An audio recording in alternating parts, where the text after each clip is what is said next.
Et n'hésitez pas à rallumer vos portables à la sortie. Voilà. Oui, c'est comme ça qu'on dit, oui.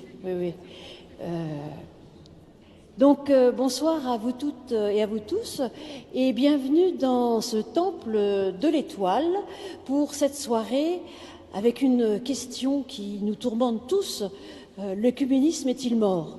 Donc, je voudrais déjà remercier l'hebdomadaire Réforme et la revue Études d'avoir organisé cette soirée et de l'avoir organisée ici, parce que je suis vraiment très heureuse d'accueillir d'abord le pasteur Laurent Schlumberger, qui est président du Conseil national de l'Église protestante unie de France. Moi, j'ai réussi à le dire, voilà. Et le père, on dit, ou enfin Enzo Bianchi, qui était prieur jusqu'à la semaine dernière, et fondateur, toujours encore fondateur, de la communauté de Bose en Italie. Et j'en dis pas plus, hein, vous direz ce qu'il y a à dire sur cette communauté. Donc, avant de passer la parole à Nathalie Lénard et Nathalie Sartoux-Lajuste. Donc, une pour Réforme, l'autre pour la revue Études. Donc, l'entrée est libre et même la sortie est libre. Mais il y a des paniers, donc si vous avez envie de participer à l'organisation aux frais de l'organisation de cette soirée, vous pouvez aussi laisser quelque chose. Bien, et je passe la parole maintenant, Nathalie. Merci Florence. Donc moi aussi, je vous souhaite à tous et à toutes la bienvenue. Donc je suis la directrice de la rédaction de l'hebdomadaire protestant Réforme. Avant qu'on aille plus loin, est-ce que vous entendez très bien? Ça va? Pas de soucis? Voilà. Pour les personnes qui entendraient un peu moins bien, il y a des, je ne sais pas comment ça s'appelle, des écouteurs spécifiques. Donc si vous en avez besoin, Florence peut vous en donner. Donc, il y a quelques mois, je ne me rappelle plus très bien quand, à l'occasion d'un colloque organisé par l'association d'intellectuels chrétiens Confrontation, j'ai entendu Nathalie Sartoux-Lajuste.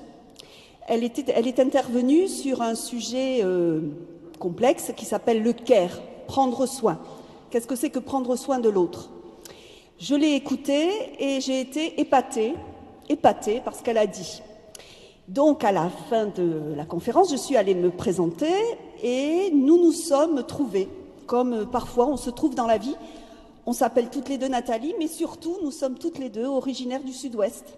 Et vous l'entendrez dans son accent, peut-être un peu plus que dans le mien, mais bon, voilà. Et donc, on a commencé à discuter et voir un peu ce qu'on pourrait faire ensemble. Et l'année des 500 ans de la Réforme est vraiment l'occasion pour nous de travailler avec la revue Études. Donc voilà, avec Nathalie, on a réfléchi, et nos équipes, on a réfléchi à quelles sont les deux questions qu'on pouvait se poser en organisant deux conférences pendant cette année 2017. Donc la première nous réunit ce soir. On a choisi évidemment volontairement un intitulé un petit peu provoquant, « L'écuménisme est-il mort ?», pour essayer d'attirer des gens, du public. Et il y aura donc, je vous le rappellerai tout à l'heure, mais une seconde soirée, le 17 mai, qui reviendra ça sera après les élections.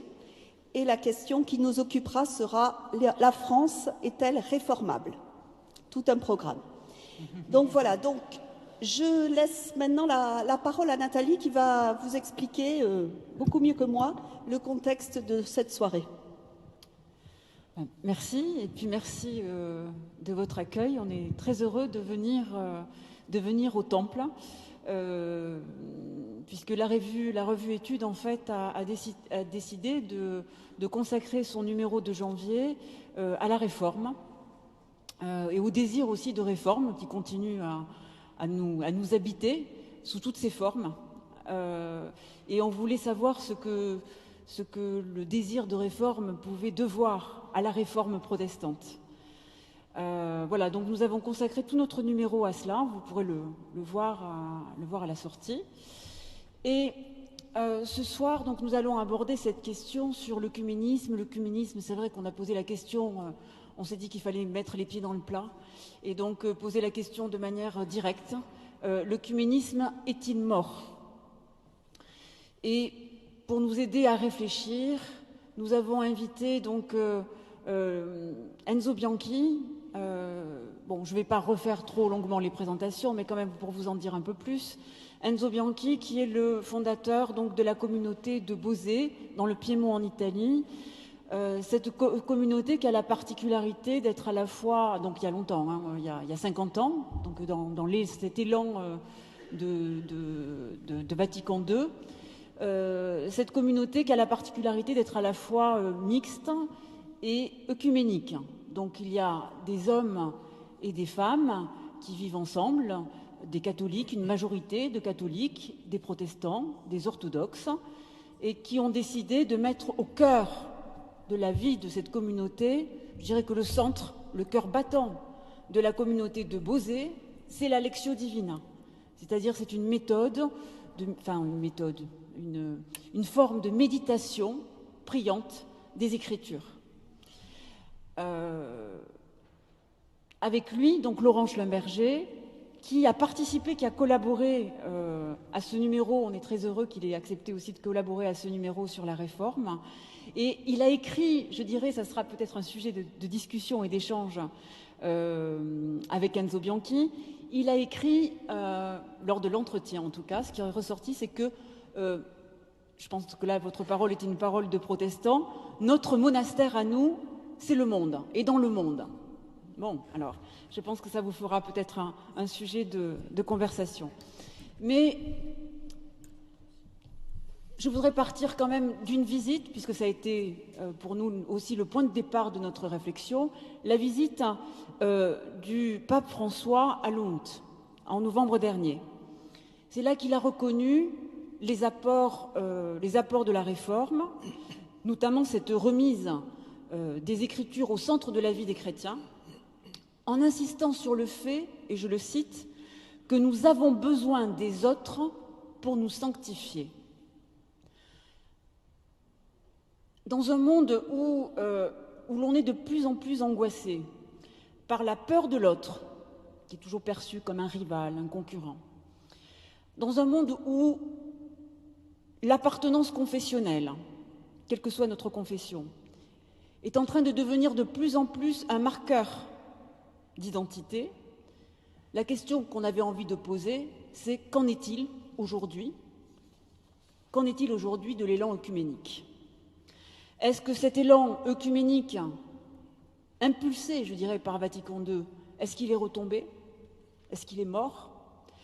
Ou, au contraire, est-ce qu'il y a une nouvelle période qui est en train de s'amorcer, de nouvelles formes de dialogue qui vont prendre peut-être, qui va pouvoir prendre en compte les grandes diversités au sein, je dirais, de chaque confession désormais aujourd'hui. Et peut-être que ces grandes diversités au sein de chaque confession va être peut-être l'occasion de nouvelles formes de recomposition, à partir desquelles va s'amorcer de nouvelles formes de dialogue. En tout cas, c'est la question qu'on avait envie de vous réfléchir, que vous nous aidiez à réfléchir ce soir. Dans un premier temps, c'est Laurent Schlumberger qui va parler pendant à peu près 20 minutes. Ensuite, Enzo Bianchi prendra la parole également pendant 20 minutes. Et puis, vous pourrez bien sûr, le désir c'était de consacrer un échange long avec vous, afin que vous puissiez poser des questions. Eh bien, merci pour ces introductions et bonsoir à toutes et à tous. Et comme j'ai 20 minutes, j'attaque bille en tête le sujet par le mot « mort ». C'est évidemment le mot qui est intéressant quand même. Le mot œcuménisme, c'est un mot peut-être usé, c'est un mot en isme, j'y reviendrai. Mais le mot « mort », ça a été le point de départ de ma réflexion parce que ça ouvre le champ sémantique de la naissance, de la vie, de la vieillesse, du dessèchement, de la mort. Et je voudrais défendre devant vous ce soir une idée tout à fait simple à partir de ce registre sémantique. Je voudrais soutenir l'idée suivante. Après une longue enfance et une belle adolescence. L'œcuménisme est entré dans l'âge adulte. C'est là où nous en sommes. Et il nous faut veiller à en déployer la fécondité et à en combattre la sénilité. Alors je vais essayer de développer pendant ces quelques minutes cette idée-là, quitte à revenir sur tel ou tel aspect après, et je voudrais développer cette conviction en 4 points. Le premier point, c'est donc que l'œcuménisme a connu une longue enfance, une belle adolescence et qu'il est entré dans l'âge adulte. Et au fond, l'œcuménisme connaît le sort de tout mouvement vivant qui a une phase de naissance, démarrage, croissance, maturité, etc. L'enfance, ça a été de 1910 à 1948. C'est une périodisation un peu simpliste, mais on est un peu condamné au simplisme. 1910, c'est la conférence d'Édimbourg, une grande conférence missionnaire protestante et anglicane, qui a notamment tiré 2 conclusions de sa rencontre. Première conclusion, quand on évangélise, le partenariat avec les évangélisés est impératif, ce qui veut dire qu'il faut s'adapter au contexte, au terrain, aux personnes qu'on rencontre. Deuxième conclusion, la compétition entre les sociétés missionnaires, non seulement protestantes et anglicanes, mais aussi catholiques et orthodoxes, la compétition entre sociétés missionnaires doit être bannie. Et la conférence d'Édimbourg, donc, a commencé à relativiser les identités confessionnelles et a commencé à poser des jalons pour une nécessaire complémentarité entre les Églises. C'est sur cette base que le mouvement œcuménique a grandi, qu'il s'est développé, accéléré ou accentué, si je puis dire, avec les effets des 2 guerres mondiales et le sentiment de l'urgence d'une réconciliation qu'il fallait construire impérativement. On a là, au fond, les 2 maîtres mots du mouvement œcuménique qui sont la mission et la réconciliation. Ça, c'est l'enfance, 1910-1948. L'adolescence, ça a été de 1948 à la fin du XXe siècle, à peu près. Alors, 2 ou 3 dates. 1948, c'est la création du Conseil œcuménique des Églises, qui avait été décidé avant, enfin en 37-38, et puis évidemment qui a été reporté, mais donc la création effective du Conseil œcuménique en 1948. Et puis en 1961, à l'Assemblée de New Delhi du Conseil œcuménique, les Églises orthodoxes ont rejoint le mouvement œcuménique. Et puis évidemment, au milieu des années 60, l'Église catholique, avec le Concile Vatican II, a rejoint d'une manière irréversible le mouvement œcuménique. Et donc vous voyez qu'en une génération, il y a eu une espèce de croissance très rapide, un peu à la manière d'un adolescent qui tout à coup se met à pousser comme une perche là. Et bien c'est ce qui s'est passé en une génération après-guerre, et c'est sur cette lancée-là qu'il y a eu l'ouverture de nombreux dialogues œcuméniques, qu'il y a eu tout le mouvement des ménages mixtes, qu'il y a eu des importantes avancées doctrinales, etc.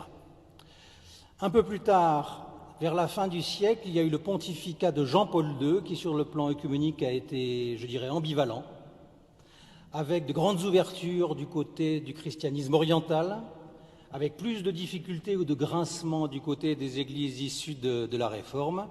Et il y a une date, je la choisis parce qu'elle est un peu significative, les choses ne se passent jamais de manière ponctuelle, mais une date qui exprime la complexité féconde de l'œcuménisme sur le plan doctrinal.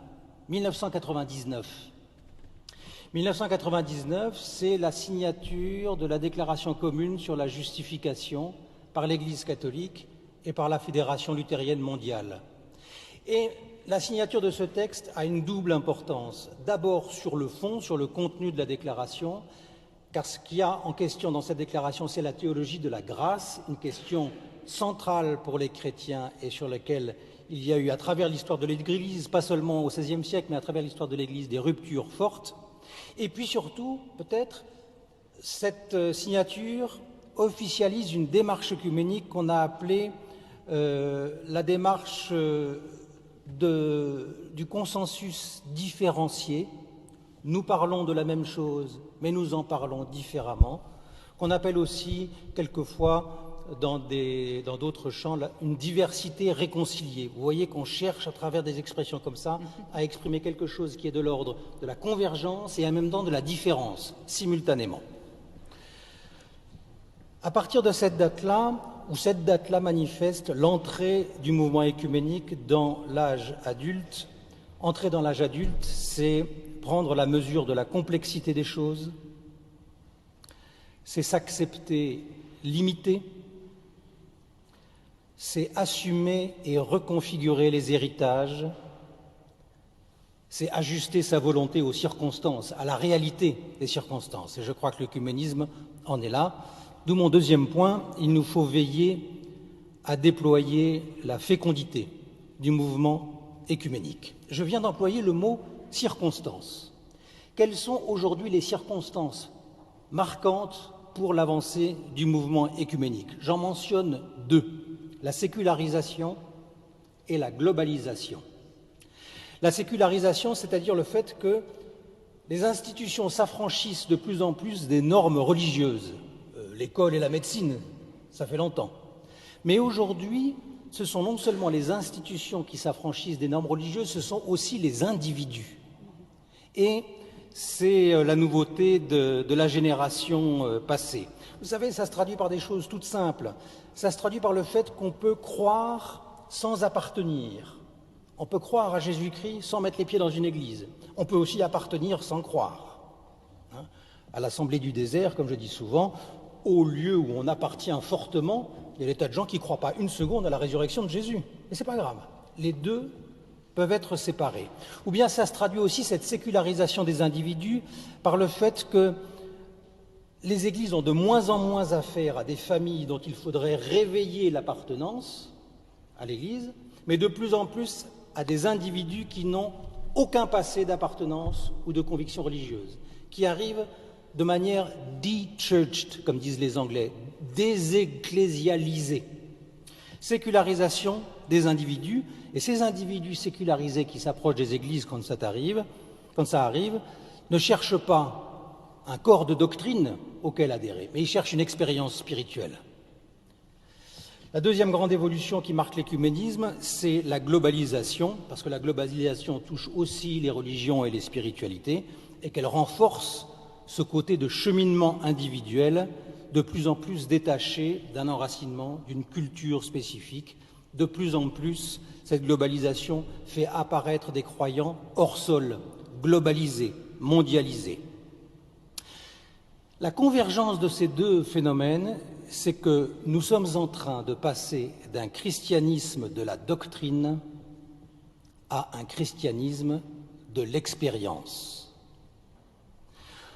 Pendant 4 siècles, à la suite de la réforme, de la contre-réforme et des événements politiques qui ont suivi, le christianisme, je parle du christianisme occidental essentiellement, s'est structuré sur des différences et des conflits doctrinaux. C'est la doctrine qui était au cœur de la définition du christianisme. Mais la sécularisation, la globalisation, l'individualisme croissant sont en train de nous faire passer d'un christianisme cloisonné confessionnellement à un christianisme de la mobilité individuelle, ce que j'appelle le passage d'un christianisme de la doctrine à un christianisme de l'expérience. Nous entrons dans un christianisme post-confessionnel, où la norme doctrinale est de moins en moins pertinente. Alors ça se traduit de deux manières, par des ouvertures, par des gens qui circulent d'une église à l'autre, d'une tradition à l'autre, et puis aussi par des crispations identitaires qui résistent, qui essayent de résister à ces évolutions. Dans ces circonstances, on comprend bien que l'œcuménisme tel qu'il existait encore au XXe siècle n'est plus pertinent et donc qu'il se déplace. D'anciennes branches se dessèchent ou meurent et puis de nouvelles branches poussent avec de nouveaux fruits qui mûrissent. Des fruits nouveaux qui mûrissent principalement dans 3 directions, la Bible et la formation. Je pense au cours alpha, par exemple. Les cours alpha nés dans une église anglicane sont trans-églises aujourd'hui, avec des adaptations de contenu, mais le concept est trans-église. Je pense aussi au travail biblique savant et érudit, la prolifération des traductions œcuméniques de la Bible. Il y a eu la Taube dans les années 60, mais il y a beaucoup de traductions œcuméniques aujourd'hui. Ou encore la formation, je pense à l'Institut au Maroc Al-Mawafaka, qui a été créé il y a quelques années par des catholiques et des protestants ensemble, et qui est d'une fécondité étonnante. La Bible et la formation, la diaconie, il y a de plus en plus d'initiatives diaconales communes, écuméniques, depuis le travail de quartier jusqu'à la mise en place de couloirs humanitaires en Italie, bientôt en France. La formation biblique, la diaconie et puis la prière. Et la communauté de Bauzé ou de Thésée, par exemple, sont des lieux emblématiques de cet œcuménisme de la prière. Dans ce christianisme où le cloisonnement doctrinal est de moins en moins pertinent et où l'expérience devient de plus en plus centrale, la question de la communion devient la grande question. De moins en moins la définition doctrinale précise, même s'il faut continuer ce travail, mais de plus en plus la question de la communion pensée et vécue devient le point central. Je regarde ma montre, ciel. Troisième aspect, puisque l'œcuménisme, après son enfance, son adolescence, est entré dans l'âge adulte, c'est qu'il nous faut veiller à la fécondité de ces fruits dont je viens de parler très vite. Il nous faut aussi être attentifs aux signes possibles de sénilité. Et j'en vois trois. Trois signes de sénilité possibles qui sont aussi trois tentations. La tentation identitaire, la tentation du ressassement, la tentation de la parenthèse. La tentation identitaire, non pas que la question identitaire soit mauvaise, bien au contraire. Et nous ferions bien de ne pas laisser la question identitaire à ceux qui la traficotent et qui la manipulent. La question identitaire, elle est même centrale dans le Nouveau Testament.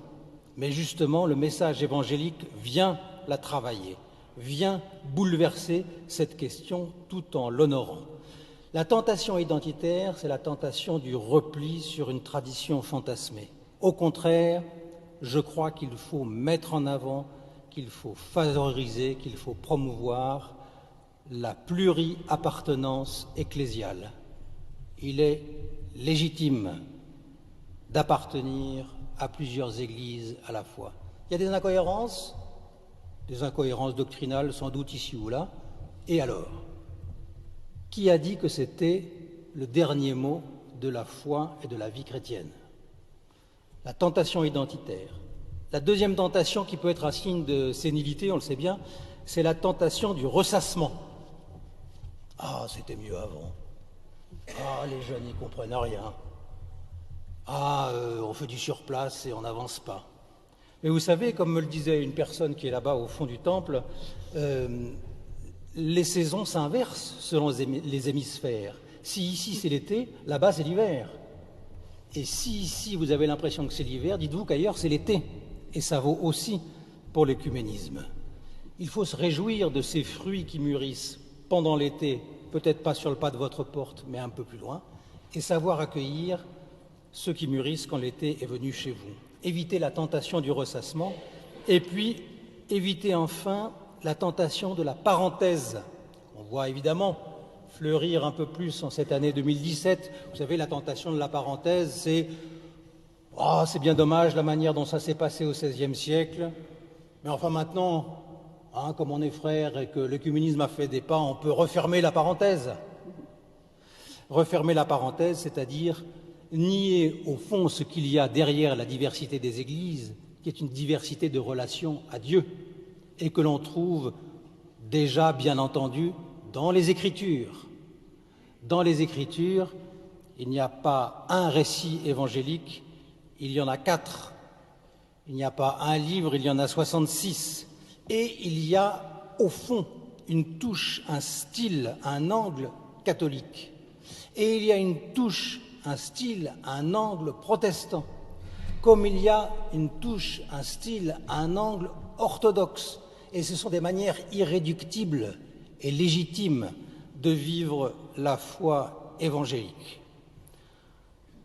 Lutter contre ces tentations, c'est honorer les écarts qu'il y a d'une tradition à l'autre, d'une pensée à l'autre, d'une vie chrétienne à l'autre, Les écarts, c'est-à-dire des différences qui restent en regard, en tension, en dialogue. Je termine avec un dernier point. J'ai parlé de cet œcuménisme qui avait connu une longue enfance, une belle adolescence et un âge adulte où il faut veiller à sa fécondité et, à contrario, à sa sénilité. Je termine avec ceci. Le défi, l'étape œcuménique qui me semble être devant nous maintenant, en particulier pour mon Église, c'est de rendre plus et mieux visible l'unité qui nous est donnée. L'unité visible.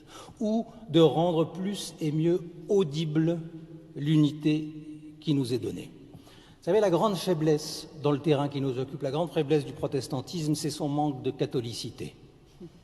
Je veux dire par là, non pas son manque d'ouverture, les protestants sont très ouverts, certainement, mais le manque d'intégration de la dimension universelle dans la manière même de penser sa foi, dans la manière même de vivre sa propre Église. Nous sommes frappés d'une sorte de provincialisme, si vous voulez. C'est moins vrai pour certains protestants comme les méthodistes ou les adventistes. C'est très vrai, ou comme l'Armée du Salut, là-bas, je vois un frère salutiste, qui sont mondialisés et catholiques depuis toujours. Mais c'est assez vrai pour les luthéraux réformés, en particulier européens et en particulier français. Ça tient à leur histoire, au rapport avec le prince, enfin avec les responsables politiques à travers l'histoire. Ça tient aussi au caractère français, car n'est-ce pas, le génie français est la lumière des nations. C'est bien connu. Donc nous n'avons pas besoin de faire d'efforts pour être universels. Nous sommes nés avec l'universalisme dans la bouche. Mais du coup, le petit protestantisme français minoritaire tombe trop facilement dans une forme d'orgueil. Si les autres ne sont pas d'accord avec nous, c'est qu'ils n'ont pas encore compris. Alors il nous faut avancer, je le disais, sur le chemin de l'unité visible. Qu'est-ce que c'est l'unité visible? Alors évidemment, nous, protestants français minoritaires, on a tout de suite peur. On a peur de se faire happer, de se faire digérer. On a peur d'une espèce de retour au bercail fantasmé. Nous craignons le risque d'uniformité, voire d'unité institutionnelle. Et quand je parle d'unité visible, ce n'est pas du tout l'unité institutionnelle dont je veux parler. Je crois que l'unité nous est donnée en Jésus-Christ. Et que notre tâche, c'est de la découvrir, de l'approfondir, de la manifester. L'unité est visible, par exemple, à Lund. Et j'ai été très frappé de voir que tous les officiants avaient la même tenue liturgique et que le pape avait fait ce choix-là. L'unité était visible. L'unité est visible dans l'action sociale conjointe. L'unité est visible dans la prière commune. L'unité est visible dans l'hospitalité eucharistique. L'unité est visible dans le témoignage commun. L'unité est visible au fond comme là-dedans, dans cette Bible. C'est une unité visible, alors même que ce qu'il y a dedans est écrit dans des langues différentes sur plus de 1000 ans avec des messages différents, mais il y a là une unité visible. Voilà la tâche qui nous est demandée. Ou encore, pour employer la métaphore auditive, il ne s'agit pas de se mettre à parler une seule langue, que ce soit l'espéranto ou le globish, mais il s'agit d'apprendre à parler la langue de l'autre. Et on en aura dans un instant un exemple magnifique sur ma gauche. Vous savez bien que quand nous sommes dans un pays étranger et que nous avons besoin d'un interprète, nous ne sommes absolument pas libres et nous ne pouvons pas rencontrer. Mais plus on connaît la langue de l'autre, plus on peut rencontrer, plus on est heureux. Et on se rend compte, quand on la maîtrise assez, qu'on apprécie mieux sa propre langue. Et puis qu'on se rend compte qu'il y a certaines choses qui se disent mieux dans telle langue que dans telle autre que dans la mienne. Et puis on se rend compte que dans la langue de l'autre, il y a des accents différents et il y a des dialectes différents qu'on ne soupçonnait pas avant de l'avoir commencé. Il nous faut apprendre à être des polyglottes de la foi chrétienne. Le maître mot, et je vais terminer avec ce maître mot, pour une pratique de l'unité visible, ce n'est pas l'uniformité, mais c'est l'hospitalité. Orientons nos efforts vers une visibilité, une audibilité plus grande, toujours plus grande de l'unité qui nous est donnée, vers laquelle nous marchons. Je crois que, et la rencontre de Lund ou de Strasbourg à sa suite l'ont montré, les églises luthéro-réformées ont une responsabilité particulière, notamment la mienne, et c'est pourquoi elles ont décidé de se lancer dans l'ouverture d'un chantier dans ce domaine de l'unité visible, dont elles ne savent pas encore ce que c'est et vers lequel elles vont avancer.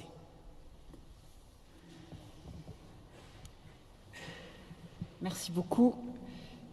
La parole est donnée maintenant à Enzo Bianchi.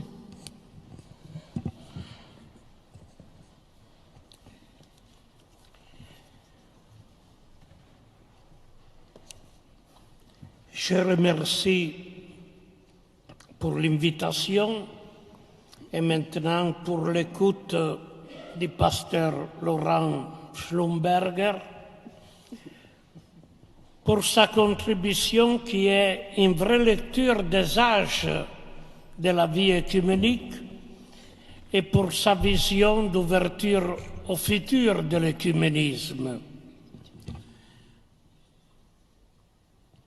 Même si je vous dois dire en l'écoutant que je me disais, le chemin qu'il nous propose, c'est un chemin qu'on doit absolument être ouvert par les églises, mais de ma part, je vous dis pour la expérience que j'ai de l'œcuménisme et de l'assiduité que j'ai au colloque que les églises font sur l'œcuménisme, on est encore très loin d'ouvrir cette route. Alors je vous propose un chemin qui a comme thèse finale, je vous l'ai dit tout de suite, que pour moi, l'œcuménisme aujourd'hui peut avoir un seul nom, réforme. Réforme. Réforme de la part de toutes les églises. Nous avons fait mémoire, et nous faisons encore ensemble mémoire de la réforme protestante après 500 ans, mais aujourd'hui, pour toutes les églises, faire une réforme, c'est pratiquer l'œcuménisme. L'œcuménisme aujourd'hui, c'est la vraie réforme de la part de toutes les églises. De soi, je suis convaincu. S'il n'y a pas une réforme et si l'Église ne prend pas en elle la dynamique de la réforme, l'œcuménisme, il sera toujours dans une situation d'hiver avec des printemps qui toujours semblent arriver, mais qu'avec des improvises gelés, ils ne peuvent pas absolument être une saison. La question choisie comme titre pour ces rencontres est sûrement paradoxale, provocatrice. À mon avis, l'œcuménisme n'est pas mort. Au contraire, après une longue saison que beaucoup de chrétiens et moi-même avons considérée comme un hiver, une situation de coma de l'œcuménisme, il semble aujourd'hui avoir trouvé un nouveau souffle. Le dialogue et la confrontation apparaissent s'intensifier et la conviction avec laquelle agit Pape François rend également dynamique une situation qui paraissait pour avancer limitée à l'œcuménisme spirituel, en éteignant ainsi toute attente d'avancées significatives vers l'unité visible des chrétiennes, unité plurielle mais visible des chrétiennes. Qu'il soit bien clair que l'œcuménisme spirituel, c'est-à-dire l'œcuménisme pratiqué dans l'obéissance à l'esprit, nourri de la prière et de la conversion, reste décisive. Sans lui, la rencontre entre les églises est tentée de se réduire à une stratégie diplomatique, voire de se transformer en une sainte alliance contre un ennemi commun qui, malgré les formes changeantes, apparaît toujours à l'horizon de l'histoire. Ennemi que très souvent les églises sont capables de créer, même s'il n'existe pas. Mais le risque de cet œcuménisme qu'on appelle spirituel, et on l'a senti surtout dans les années 90 et les premières 10 ans du nouveau millénaire, le risque de l'œcuménisme spirituel, c'est qu'à force de répéter continuellement que l'unité viendra quand et comme Dieu le voudra, c'est une formule très attestée, on finisse par créer une démission de la responsabilité, surtout parmi les autorités des églises. L'inertie humaine peut devenir une opposition à l'Esprit Saint lui-même. Je crois que les catholiques ne sont pas les seuls à devoir reconnaître que Pape François a su, dès le début de son ministère, susciter des attentes pour une plus profonde communion entre les églises, par des paroles et des gestes inspirés par l'Évangile, obéissant simplement à la volonté de Jésus exprimée dans sa dernière prière au Père, qu'il soit un pour que le monde croie. Le pèlerinage en Terre Sainte, la rencontre avec le patriarche œcuménique de Constantinople et les autres patriarches présents à Jérusalem, les voyages à Istanbul et les rencontres réitérées avec Bartholomée qui ont culminé dans la visite commune à Lesbos, l'humilité et l'entêtement avec lesquels François il a insisté pour rencontrer le patriarche Cyril dans les lieux et selon les conditions indiquées par le patriarche de Moscou. Il faut bien le dire, presque une humiliation. Presque il a forcé cette rencontre en disant « Tu es mon frère, je viens où tu veux et tu mettras toutes les conditions pour notre rencontre. » Et vous avez vu une rencontre tout à fait un peu spéciale dans un aéroport, lieu anonyme, sans aucun témoin et sur une route qui était faite par le patriarche Cyril et pas par le pape François. Ça montre donc sa volonté. C'est sûr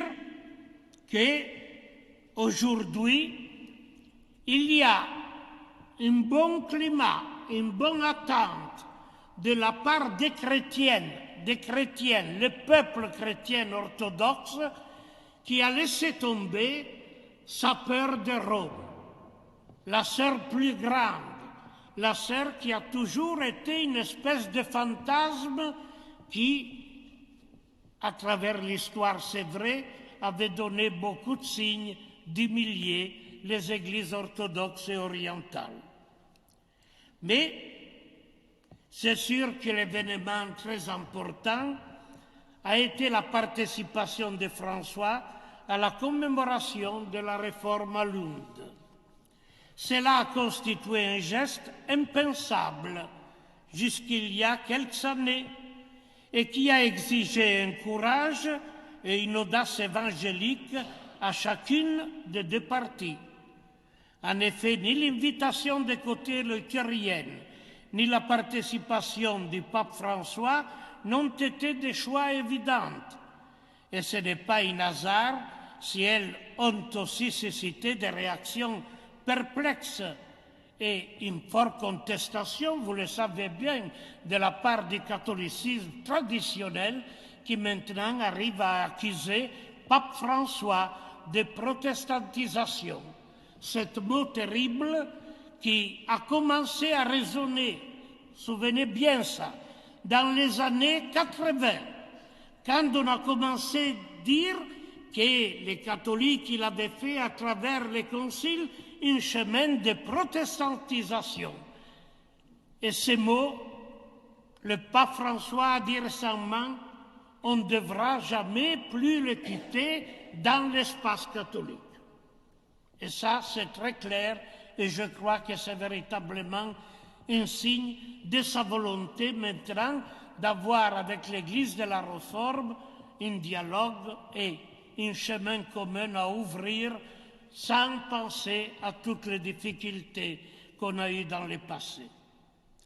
Nous ne pouvons pas davantage oublier le déroulement laborieux et contradictoire du synode panorthodoxe à Crète, au-delà de la participation manquée de quelques patriarches et sans tenir compte de la récession non encore évidente de l'événement, il est indéniable que le déroulement même de cette assemblée, préparée depuis plus de 50 ans, doit être considéré comme une étape fondamentale du cheminement œcuménique, non seulement intra-orthodoxe. La route vers l'unité est encore longue et il faut absolument tenir compte de la nouveauté dans laquelle nous assistons à partir d'un demi-siècle, c'est-à-dire l'œcuménisme du sang.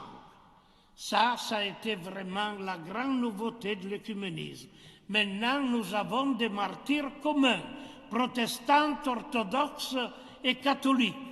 Et l'œcuménisme du sang est plus fort et plus éloquent de l'œcuménisme des théologiens ou de la confrontation de la doctrine. Certainement, je crois qu'il faut redécouvrir combien le baptême est décisif pour chaque chrétien. Et les églises orthodoxes n'ont pas encore absolument ratifié que nous avons un baptême, un seul baptême. Et encore dans plusieurs églises orthodoxes, on rebaptise ceux qui passent aux églises orthodoxes. Mais l'unité visible peut être retrouvée comme au cours du premier siècle. Une unité plurielle, qui accueille la richesse de la différence et sait transcender les conflits qui ne peuvent être évacués du cheminement historique de l'Église. Pourtant, si les dialogues avec l'Église d'Orient sont chargés d'espérance, il faut admettre avec regret, mais très clairement, que les dialogues avec les églises issues de la Réforme, quelquefois, apparaissent plus difficiles. Il y a des thèmes sur lesquels, il faut bien le dire, protestants et catholiques, dernièrement, ils se sont séparés. Si c'est vrai que sur la doctrine, aujourd'hui, il n'y a plus la distance, et pas seulement à travers la déclaration sur la justification, qui a été très important entre catholiques et réformés, absolument, car finalement il a libéré la grâce dans toute sa profondeur.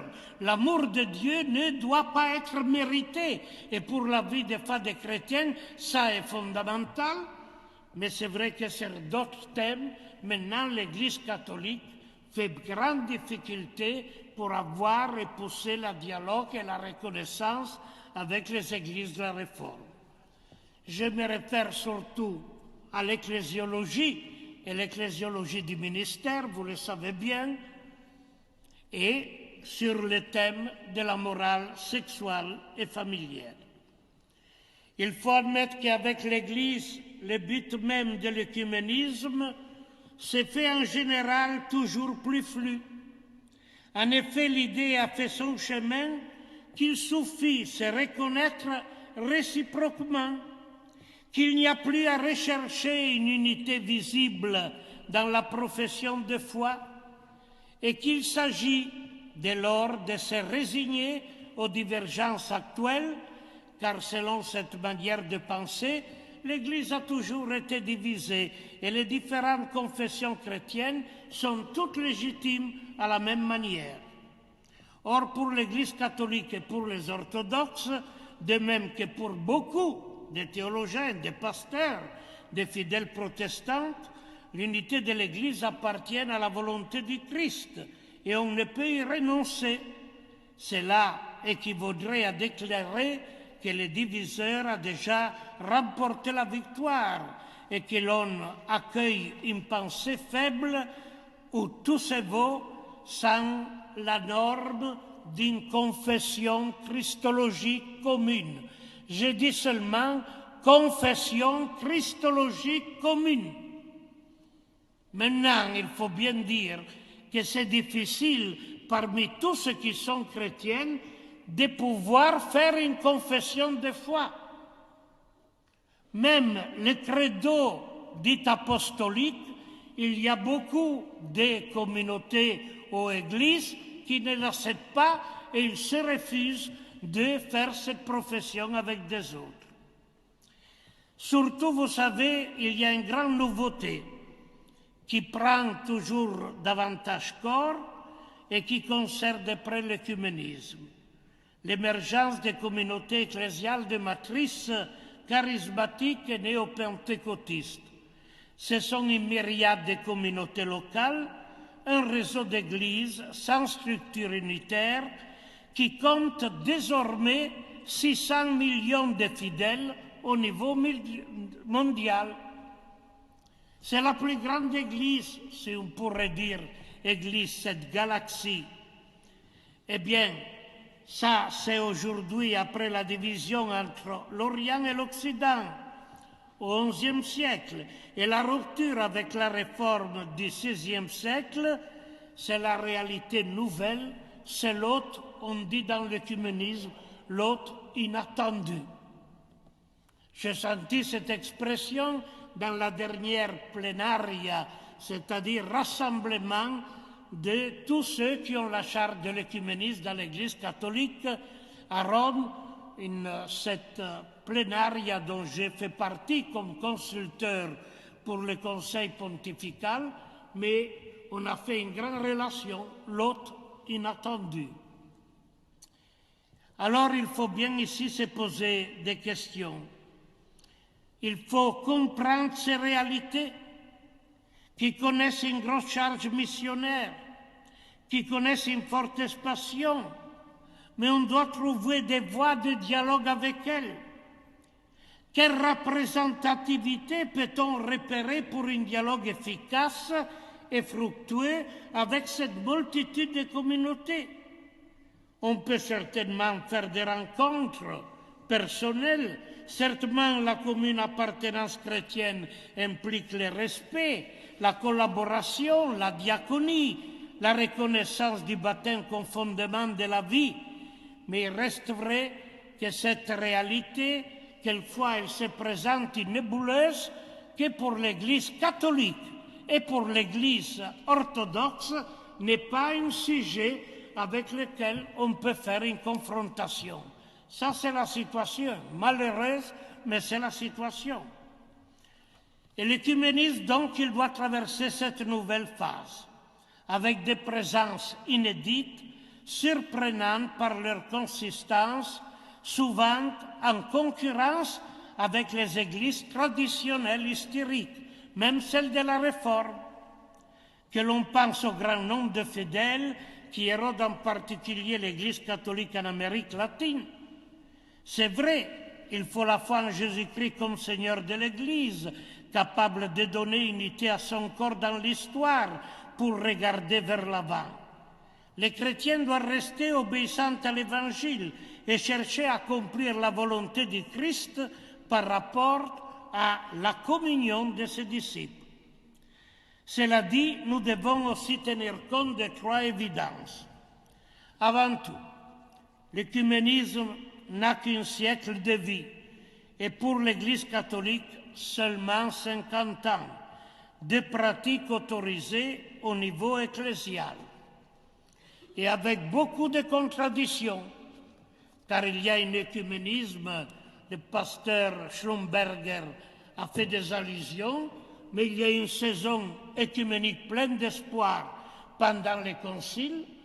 Le pontificat de Jean-Paul II a été sûrement un pontificat dans lequel l'écuménisme est entré dans une situation que je vous disais divers, au-delà de quelques déclarations et de quelques signes, mais c'est vrai qu'on n'encourageait pas l'écuménisme au niveau des peuples de Dieu catholiques, et maintenant, avec Pape François, un nouveau souffle, un nouveau souffle. Par ailleurs, je crois que quand on parle d'écuménisme, il faut bien dire une chose, qu'il existe des situations non contemporaines entre les églises. C'est pas vrai que nous sommes contemporains. Je vous l'ai dit, depuis 50 ans, j'ai une grande fréquence des églises, surtout orthodoxes du Moyen-Orient, ou des églises qui sont restées 50 ans sous la captivité communiste. Ils ne sont pas contemporains. Les histoires respectives sont différentes. L'Occident a sa spécificité par rapport à laquelle le Moyen-Orient est autre, l'hémisphère sud du monde est autre, et autre encore l'Extrême-Orient. Nous devrions avoir l'honnêteté de reconnaître que souvent nous ne sommes pas culturellement contemporains. Essayez de penser à faire cette expérience. Essayez de traverser les plaines de la Russie et dire le mot écuménisme. Pour les orthodoxes de ces régions, c'est arabe. Ils ne savent pas qu'est-ce que vous dites et ils n'ont aucun intérêt avec l'écuménisme, avec l'unité de l'Église. C'est un langage totalement étrange pour eux. C'est comme ça, c'est la vérité, il faut bien tenir compte. L'Église russe, c'est aussi ça. Ce n'est pas seulement celle qui s'exprime avec quel chef ou dans le bureau écuménique présent.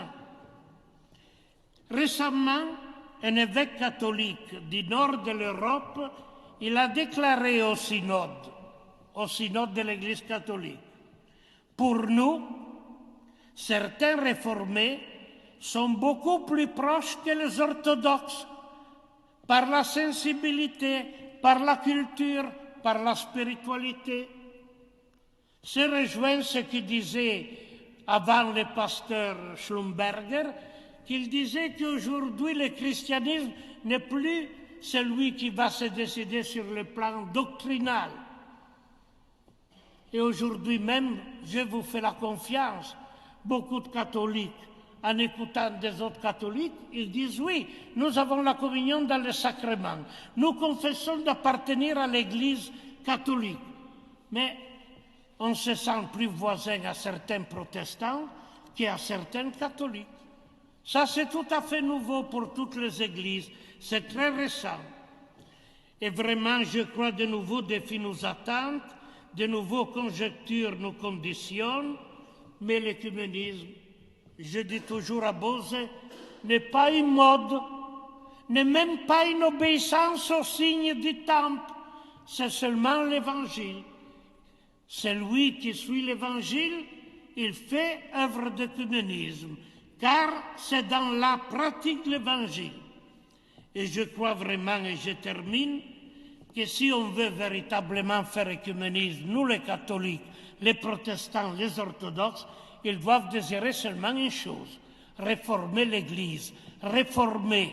La dynamique de la réforme doit être appliquée aujourd'hui à toutes les églises et réformer pour avoir la forme qui est inspirée par l'évangile de Jésus-Christ, qui reste la seule grande autorité qui doit avoir le primat dans la vie des églises. Merci.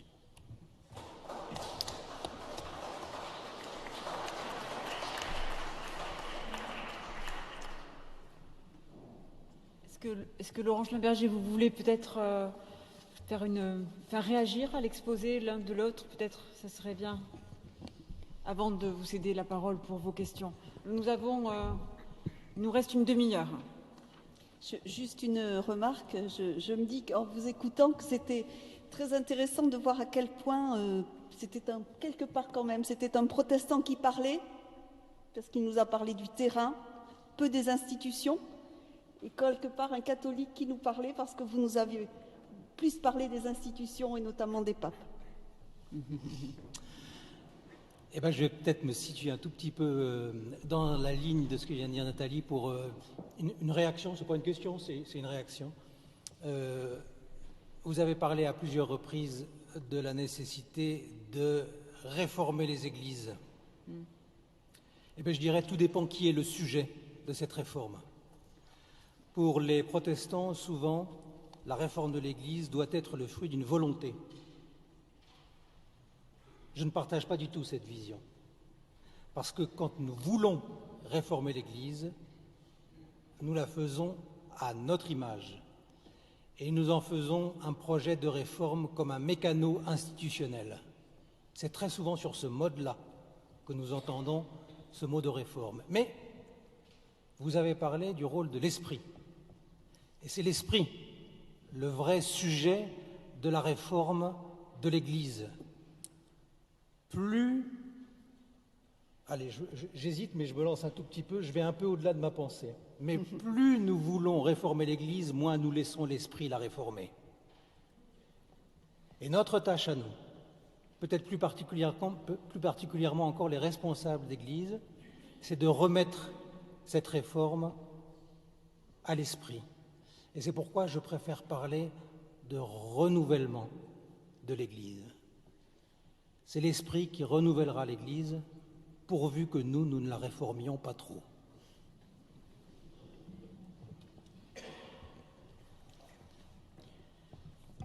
Oui, je suis d'accord avec le pasteur Schlumberger.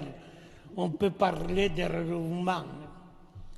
Mais c'est vrai que pour des catholiques, c'est très important de parler de réforme. Car on a parlé toujours de contre-réforme. Et on a évité le terme réforme pendant des siècles. Je vous dis une chose très significative.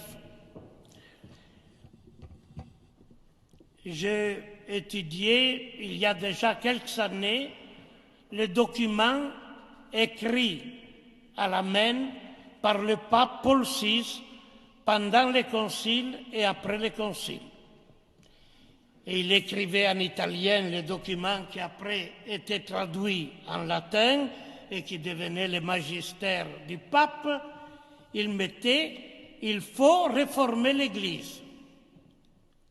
L'Église a jamais, les traducteurs, le Vatican, la bureaucratie, il n'a jamais traduit reformare ecclesiam en latin, réformer l'Église. Ils ont mis toujours renouveler l'Église, rénovation. Mais vous savez, c'est exactement l'intention contraire que disait le pasteur. Tandis que pour nous, réformer, ce n'est pas une question de volonté. C'est une question de voir la forme dictée par l'Évangile et chercher de se convertir absolument à l'Évangile, à travers la force et la grâce de l'Esprit, car ce n'est pas qui dépend de nous. Même si vous voyez le pape François, vous savez que c'est l'unique pape qui parle clairement de réformer l'Église, continuellement. Ce n'est pas seulement... Beaucoup ils pensent à la réforme de la curie.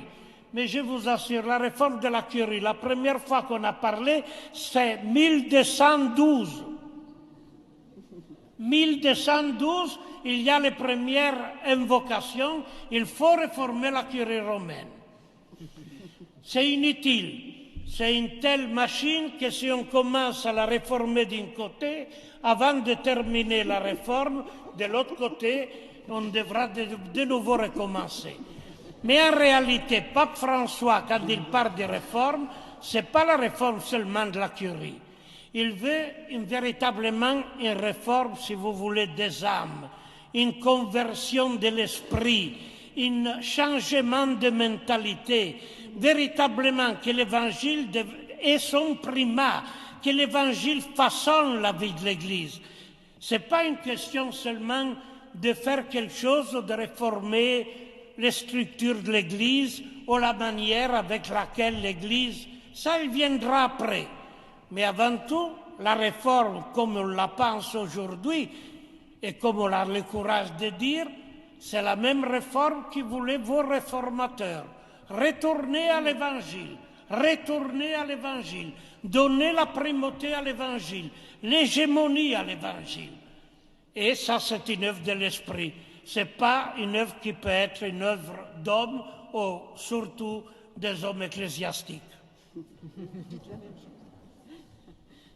Donc, ce qui atténue quand même la différence soulignée par Nathalie Lénart entre le protestant et le catholique, puisque vous sembliez quand même converger sur le fait que pas de réforme, d'une certaine manière, sans suivre l'Évangile. Que la vraie réforme, c'est de suivre l'Évangile. Et ça, c'est pour toutes les églises. J'ai une réaction à ça. Est-ce que je peux l'exprimer?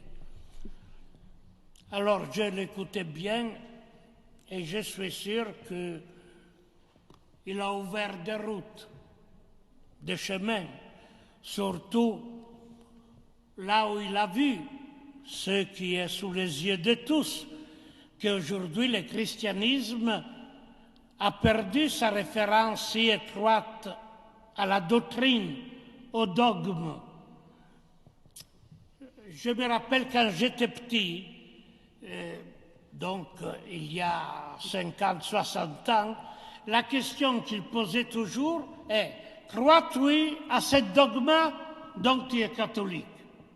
Aujourd'hui, soyez sûrs, personne n'aurait cette possibilité de dire à quelqu'un « Tu n'es pas catholique car tu ne crois pas à ça ou ça ». On est dans une autre expérience, c'est vrai, tout à fait nouvelle. C'est plus la doctrine qui domine, mais c'est l'expérience, avec sa richesse et son risque. Car d'un côté, la richesse, c'est qu'on peut véritablement se retrouver dans la prière, dans la diaconie, dans le service aux pauvres et faire des chemins ensemble impensables. De l'autre côté, à ce moment-là, on ne sait plus quelquefois l'expérience spirituelle, quelquefois n'est pas chrétienne. Aujourd'hui, la grande expérience chrétienne, il faut bien le dire, en Europe, c'est plus celle chrétienne, c'est plutôt gnostique, c'est New Age, c'est tout ce que vous voulez. Mais même les auteurs catholiques qu'on appelle spirituels, et qui sont ceux qui vendent beaucoup, et la majorité des livres, ils sont amputés à chacun d'eux. Bon, pour moi, ils sont très souvent pas des chrétiens. Il ne suffit pas une certaine appellation ou des formules chrétiennes pour être chrétienne. Pour moi, chrétien, en tout cas, il doit avoir au moins une chose. En Jésus, Christ, il y a le salut, oui ou non? Si quelqu'un confesse qu'en Jésus-Christ, il y a le salut, alors il est chrétien. Mais si le salut, on la trouve partout, je ne trouve pas qu'on est chrétien. On fait des routes spirituelles et aujourd'hui, on peut le parcourir, chacun, et faire sa route, et personne ne le contexte. Mais ils ne sont plus des chrétiens. Et je vois des auteurs spirituels qui vont par la majeure, mais j'aurais de grandes difficultés à dire qu'ils sont encore chrétiens. Je trouve que c'est une pensée gnostique, très souvent. Mais ils ne sont plus des chrétiens, ni catholiques, ni protestants, ni orthodoxes. Car Jésus-Christ, c'est seulement un terme pour dire quelqu'un auquel on peut faire référence. C'est trop peu pour être chrétien, pour moi. J'ajoute un mot à propos des effets négatifs possibles de ce primat de l'expérience, qui au fond me réjouit plutôt. Mais c'est vrai qu'il y a des risques, et j'aimerais ajouter au risque de ce que vous avez appelé le fait d'être non-chrétien, gnostique ou d'autres choses comme ça, je vois deux risques dans l'attitude de l'expérience. Le premier, c'est le risque de l'individualisme. Le risque de l'expérience, c'est de dire que mon nombril est la mesure de toute chose, et que nul n'est fondé à me déplacer dans mes convictions et dans mon expérience. Non pas que ce soit l'apanage de responsables ecclésiastiques, je parle de mon point de vue protestant, c'est bien ça ce que nous appelons le sacerdoce universel. Le sacerdoce universel, c'est que je ne peux pas faire l'économie de mon prochain dans ma relation avec le Christ. Je ne peux pas en faire l'économie. Mon prochain est le visage du Christ pour moi, comme je suis appelé à être le visage du Christ pour mon prochain. Et le primat de l'expérience risque de faire sauter ce nécessaire détour qui est la voie la plus directe à Jésus-Christ, en me concentrant sur moi-même et en reprenant, pardonnez-moi de faire un tout petit peu de latin, ce que disait Anselme, être incurvatus in se. Le risque de l'expérience spirituelle, c'est l'individualisme, et c'est donc, au fond, le risque du péché, c'est ça le péché, c'est être replié sur soi. Le deuxième risque de ce primat de l'expérience, c'est de renoncer à penser. Parce que l'expérience étant perçue comme souvent immédiate, la pensée est souvent perçue comme un obstacle à l'expérience, et donc un obstacle à la vérité.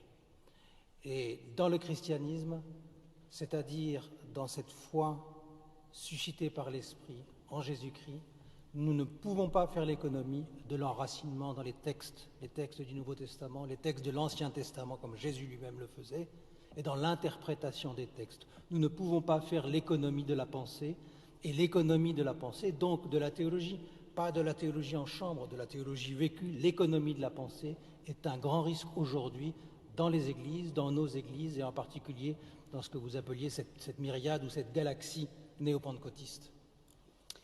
Merci beaucoup à vous deux. Donc, vous voyez donc ce panorama de ce qu'a été l'œcuménisme, ce qu'il est en train de devenir, ce qui est en train de germer avec toutes ces reconfigurations mondiales, individuelles, d'églises. Donc, à partir de tout ce que vous avez entendu, donc on a maintenant une petite demi-heure pour que vous posiez des questions. S'il vous plaît, des questions brèves et ce ne sont pas des témoignages. S'il vous plaît, c'est embêtant quand les gens prennent le micro pour expliquer leur vie, c'est toujours très intéressant, mais ce n'est pas le but. Le but, c'est que vous posiez des questions à nos invités. Donc, allez-y, c'est toujours difficile de se lancer, mais que quelqu'un y aille.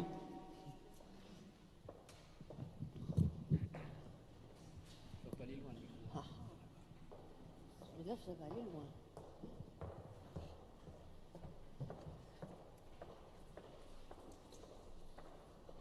Salut Jane, je ne vais pas plus loin. Jane Strans, je suis responsable de l'œcuménisme à la Fédération protestante de France. J'avais une question pour les deux. En vous écoutant, je pense que quelque part, frère Enzo, vous avez répondu déjà à ma question quelque part. Quelle est la place encore dans un œcuménisme aujourd'hui pour ce que le groupe des Dombes appellerait la conversion des églises, et peut-être aussi pour la conversion des chrétiens à quelque chose, cet élément de l'œcuménisme qui est l'unité, qui dépasse les individus, les chrétiens individuels, et qui dépasse les églises. Il y a des éléments très attirants dont voilà, nous pouvons rendre visible ce qui est déjà là, mais est-ce qu'il y a quelque chose de l'exigence de l'œcuménisme qui doit encore venir?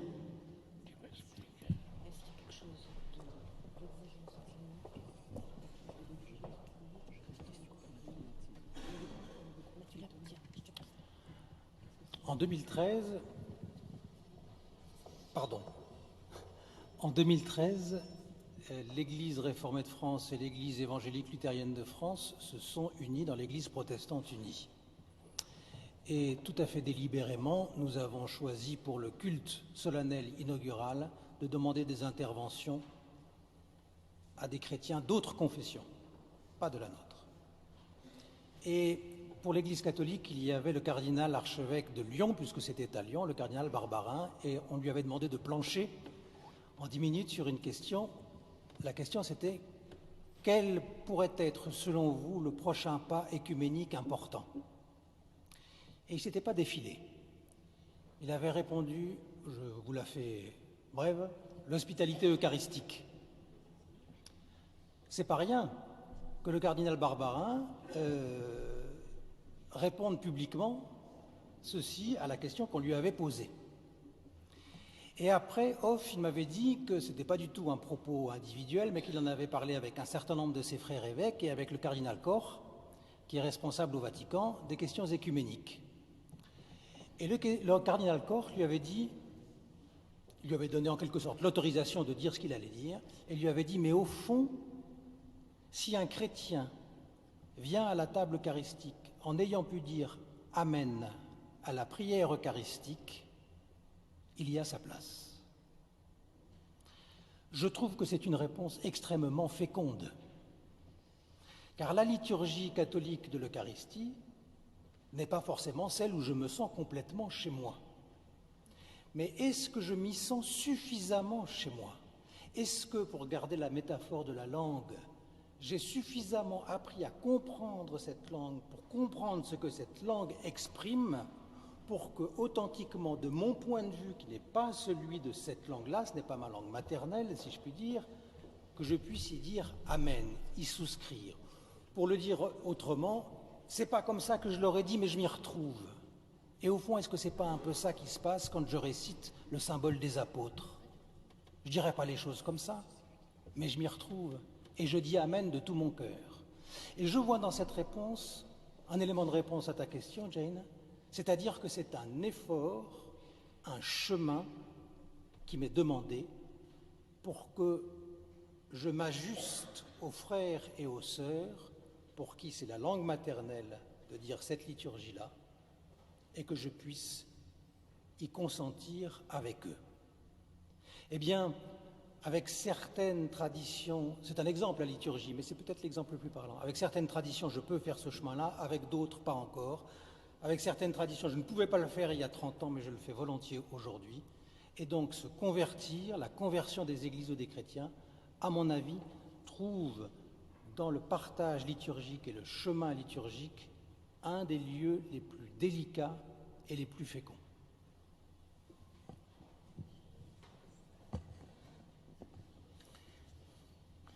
Oui, la discipline aujourd'hui des églises catholiques orthodoxes, c'est une discipline qui ne permet pas la participation à l'Eucharistie de ceux qui ne font pas partie de l'Église de la confession chrétienne, ça c'est vrai.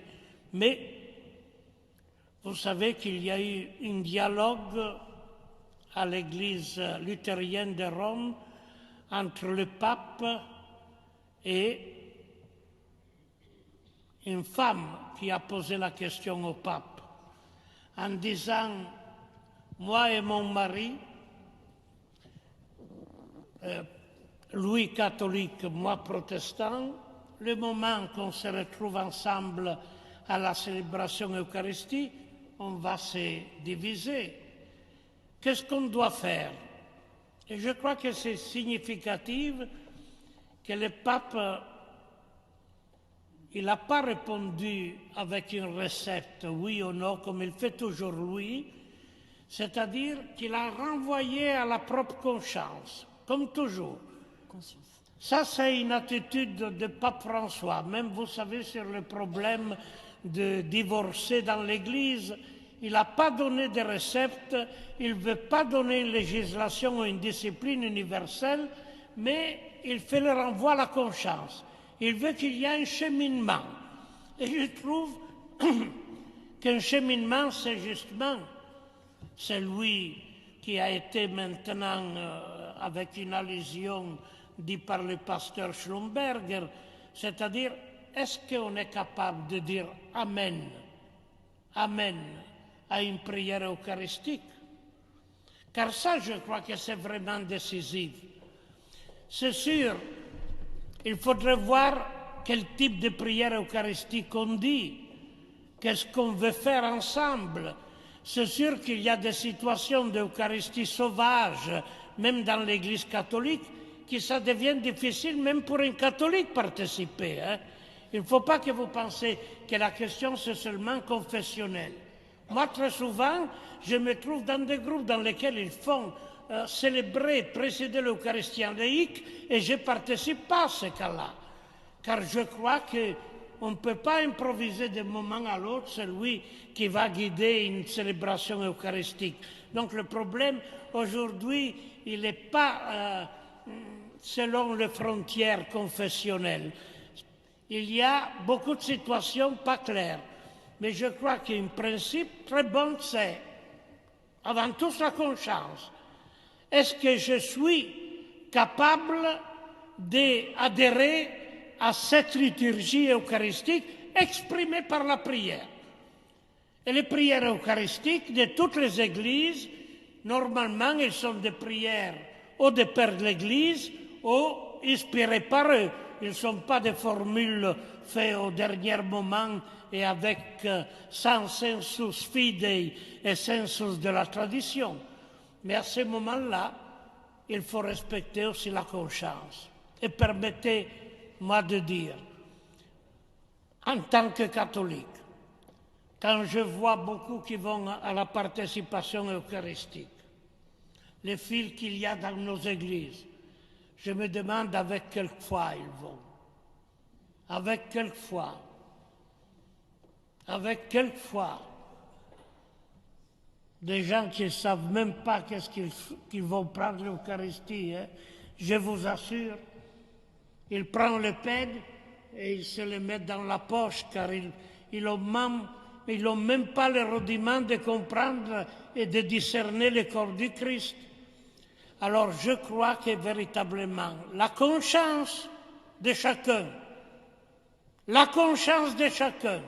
est-ce que je suis capable de dire Amen à une Eucharistie qui n'est pas celle de ma confession et adhérer à la prière qu'on fait, car les mots dans la prière, ils sont la réalité de ce compris. Merci. Une question qui nous vient par Internet d'un de nos auditeurs en ligne et qui dit « L'Église protestante unie est bien placée pour se targuer d'être à la pointe de l'écuménisme, alors que nous constatons qu'il y a un grand fossé entre calvinistes luthériens et évangéliques. » Je m'excuse, c'est une question interne. Il y a peut-être la même question interne à l'Église romaine. Je ne crois pas du tout que l'Église protestante unie se targue d'être en pointe dans l'écuménisme. Je crois même avoir dit le contraire. Et je pense aussi avoir dit quel était un des défis majeurs qui nous était adressé autour du mot de catholicité. Il est clair, et ça va dans le droit fil de ce que je disais avant, que le mouvement écuménique, le dialogue écuménique, la recherche écuménique n'est plus aujourd'hui compartimenté de confession à confession. Et c'est donc à l'intérieur même du protestantisme qu'il y a des dialogues à renouer pour faire un tout petit peu de provincialisme, puisqu'on me tend cette perche-là. C'est exactement ce que vient de faire la Fédération protestante de France le week-end dernier. Et elle l'a fait avec un certain succès. Bien au contraire, je crois que les lieux d'échange et de dialogue, précisément autour de l'expérience, sont des lieux transversaux aux églises. Et peut-être que l'un des lieux les plus transversaux aux églises qui existe depuis longtemps maintenant, c'est le fil, la sensibilité ou les communautés de type charismatique, puisqu'il y a, depuis les débuts du mouvement charismatique, une dimension écuménique très importante. Et à travers les églises protestantes, évangéliques, catholiques, il y a des sensibilités charismatiques qui se développent, d'autres qui ne se développent pas. Quelquefois, elles se structurent en communauté, quelquefois c'est simplement une coloration que l'on trouve dans telle ou telle paroisse. Et je crois que ce genre de transversalité favorise, contribue à décloisonner et contribue à nous encourager à essayer d'avancer sur la voie d'un écuménisme, non pas entre doctrines confessionnelles, mais entre expérience et entre langues chrétiennes. Donc, juste là-dessus, nous, à Réforme, que vous pourrez prendre là en sortant, on a donc fait un grand papier sur ce qui s'est passé à la Fédération protestante de France, et j'aime beaucoup ce qu'a dit un pasteur évangélique. Il a dit, être en fédération, être ensemble, on n'est pas là pour on est là pour se connaître et non pas se convaincre. Et je trouve ça un chemin, ce qui vient d'être dit. C'est-à-dire que l'idée, c'est pas qu'on soit tous pareils et qu'on ait tous la même façon d'exprimer notre foi, de la vivre, de l'expérimenter, comme tu viens de dire, mais certainement se dire que oui, il y a des façons différentes de le faire et qu'on est ensemble différents.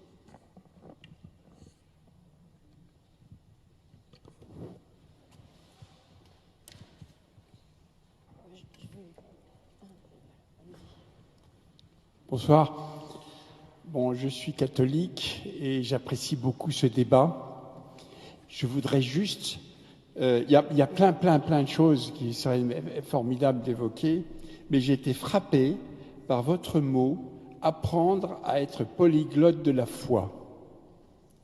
Et en voyant derrière ce qui est écrit là, je découvre que je suis un peu polyglotte aussi, je parle espagnol, anglais, je vais aussi de temps en temps en Chine, et je connais que parmi les termes polyglottes, il y a celui qu'on connaît tous, c'est « Amen ».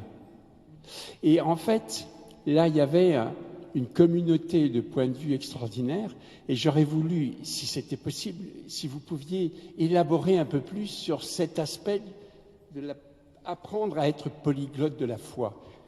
Qu'est-ce que ça représente de votre côté, sous votre angle? Je trouve que c'est formidable parce que c'est aussi lié à ce que vous disiez sur la globalisation. Parce que la globalisation, c'est aussi être polyglotte.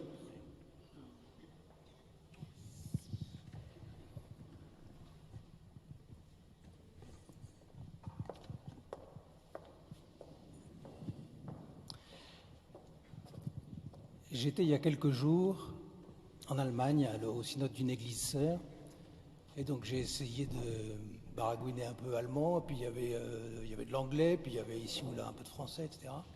Et je touchais du doigt combien chaque langue a son génie propre.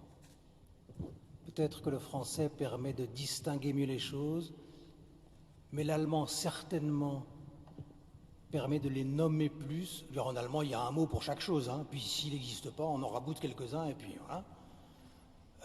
L'anglais permet des fulgurances, et c'était presque une jouissance linguistique de profiter de ces différentes approches-là, et de percevoir dans ce qui se passait dans ce synode de cette église allemande des choses que certains délégués allemands ne percevaient pas parce qu'ils n'étaient pas contraints à cet exercice. Et puis quand je suis rentré en France, quel bonheur! Parce qu'après quelques jours de cet exercice intellectuel, on est content de se reposer et puis de sentir que les choses viennent. Mais au fond, je fais assez souvent cette expérience-là en allant dans une église ou dans une autre. J'apprécie, par exemple, dans la liturgie catholique, j'apprécie beaucoup la dimension formelle, ancienne. J'ai l'impression, quand je suis inséré dans une liturgie catholique, de recevoir les pères de l'Église à côté de moi sur le banc où je suis. Parce que la manière d'aborder les psaumes, parce que la prière universelle, parce que la litanie dans la liturgie eucharistique, etc. Quand je suis ensuite dans une église, dans une assemblée pentecôtiste tzigane, je suis extrêmement touché de voir comment, par le parler en langue, par les ululements des femmes, par la parole autoritaire, souvent d'un prédicateur, c'est un tout autre langage de la foi et qui touche d'autres aspects en moi. Et puis quand chez moi je chante un choral de Luther ou un cantique du réveil, je me sens chez moi et j'en suis heureux. Vous voyez, c'est un peu difficile de vous répondre. Et je vous réponds sur un plan de l'expérience et même de l'intimité, parce que c'est là qu'on sent la fécondité de de cette capacité polyglotte que nous devons apprendre et que nous devons élargir. Encore un dernier exemple. C'est Georges Steiner, rien à voir avec nos débats, qui expliquait combien une traduction a de la peine à rendre compte de la réalité à laquelle elle renvoie. Il prend l'exemple du mot « pain ». Il n'y a rien de plus facile que de traduire le mot « pain » en anglais, « bread ». Mais le pain, en français, c'est sec. Ça renvoie au manque de pain, aux émeutes pour le pain. Bread, c'est un mot qui a une ampleur, c'est un mot qui gonfle, c'est comme la brioche en français. Et bien quand on traduit, vous voyez, ça éveille une intertextualité, pour faire pédant, mais des images, des saveurs qui n'ont rien à voir. Et quand on se prive de ça, on se prive de son propre pain.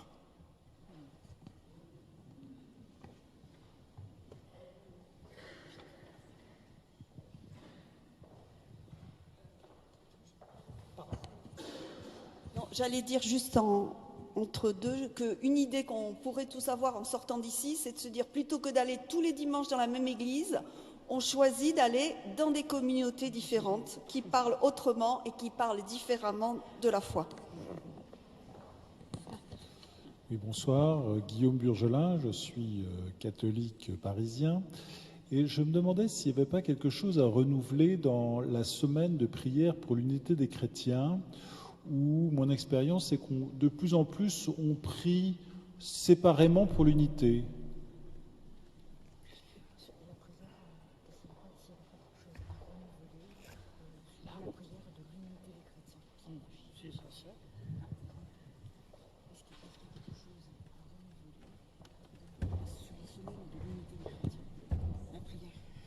Mais vous savez que la prière pour l'unité des chrétiennes a changé beaucoup depuis qu'elle est née. Il y a un siècle, on priait, en tout cas dans l'Église catholique, pour le retour des frères séparés. Et jusqu'au Concile, on parlait des frères séparés qui devaient retourner à Rome. Après, on a eu des tâtonnements. Aujourd'hui, on dit, oui, l'unité comme le Seigneur la voudra. Et en disant ça, clairement, on renonce à dire que sa propre confession sera la confession dans laquelle tous les autres, ils devront se retrouver. C'est tout à fait nouveau, ça. Et vous savez que même dans l'Église catholique, il y a eu au commencement du millénaire la Dominus Iesus, qui en tout cas, il disait que la vraie Église du Christ, c'est la catholique. On avait fait une pas, je crois, de régression envers les conciles, dans lesquels on disait la vraie Église d'Église, elle trouve dans son sein l'Église catholique. On est arrivé à dire « est l'Église catholique ».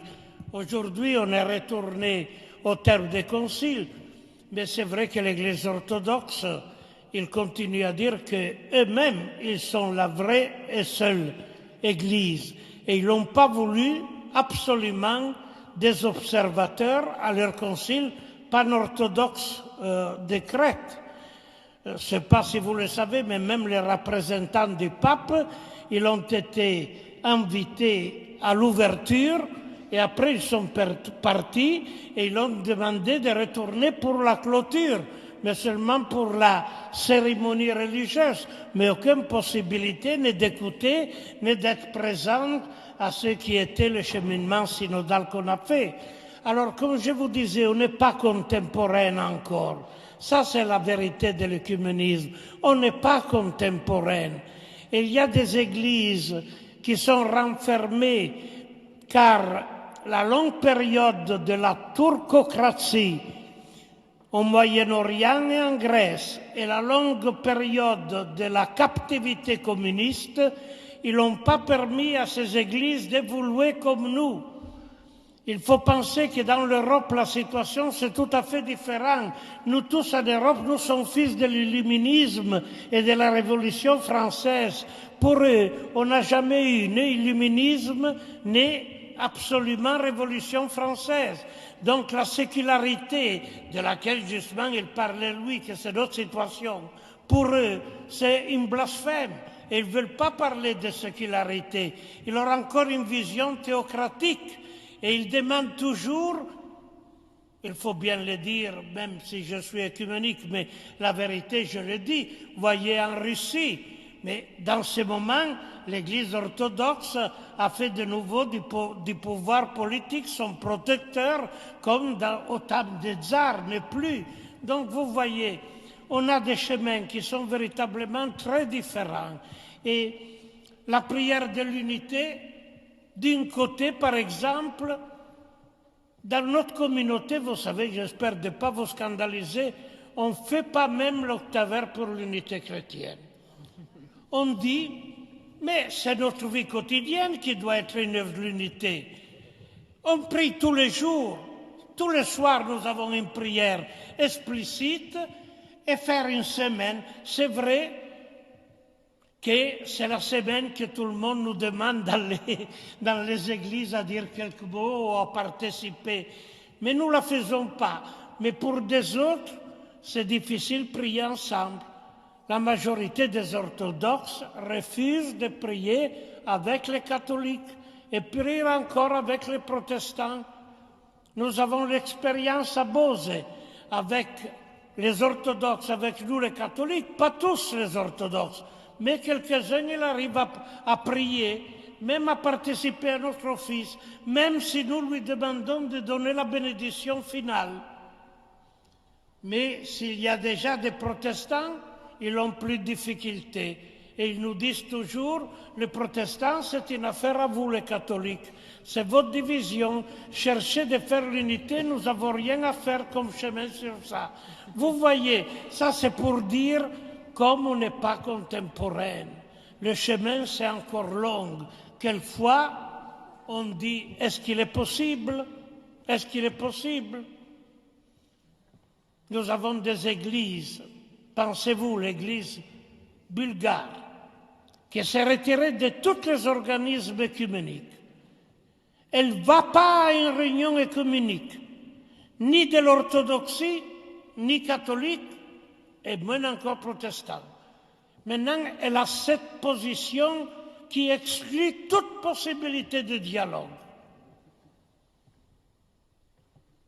L'Église géorgienne, elle est en train de régresser d'un œcuménisme qui avait commencé. Et vous savez que quand le pape a été en Géorgie, n'a pas été possible même de dire le Notre Père ensemble. Ils se sont refusés même le Notre Père. On n'est pas contemporain. Je crois qu'on va se séparer ce soir sur ces mots d'Enzo Bianchi. Merci à tous les deux de nous avoir fait rentrer dans un âge adulte de l'œcuménisme, même si on a bien compris avec Enzo donc, que nous ne sommes pas contemporains, que le chemin est encore long. Mais ce que nous avons compris aussi ce soir à vous écouter, c'est qu'un désir de communion, quand il est vécu et quand il est pensé, comme vous nous avez aidé à le vivre ce soir, eh bien malgré tout, à partir de nos différences reconnues, assumées, ben, ça nous fait quand même, ça nous élève. Hein, voilà. Et donc merci beaucoup. Et je pensais aussi en vous écoutant, je me disais cette soirée finalement c'est formidable, il devrait y en avoir un peu plus souvent. Peut-être que, comme vous avez fait aussi allusion à ce christianisme d'expérience, hein, avec les dérives possibles, les replis identitaires, hein, le repli sur soi, repli individualiste, et pour sortir de cela, rien de tel, je trouve, que finalement, des débats un peu comme ce soir, c'est-à-dire je me demande s'il ne faudrait pas reprendre ces traditions de la disputatio, de la dispute, où on honorerait justement la pensée, en socialisant un peu nos désaccords, en se disant qu'on peut vivre avec ces désaccords. Merci beaucoup.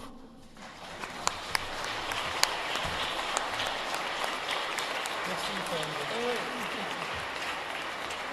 C'était très, très bien.